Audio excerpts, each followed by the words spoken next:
pánové, já bych vás velice rád přivítal na večeru, kdy si připomínáme 130 let založení prvního ČTK.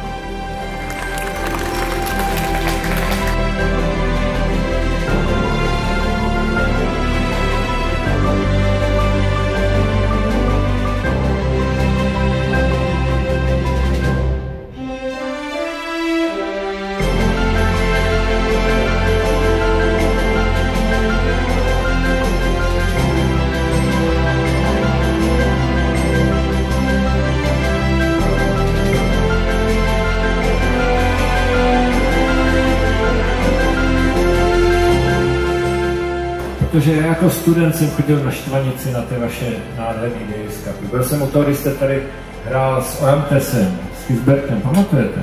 No? Ono těch Davis Cupových zápasů bylo 94, nejenom 60. Ale vyhraných. No vyhraných, to už nevím, vyhraných, prohraných, ale každopádně každý ten zápas samozřejmě byla obrovská zodpovědnost.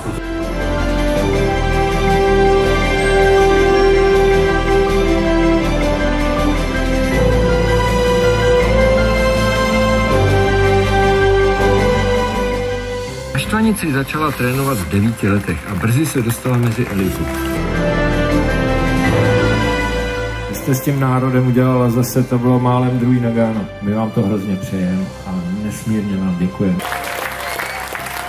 Markéta Vondroušová. Gratuluji.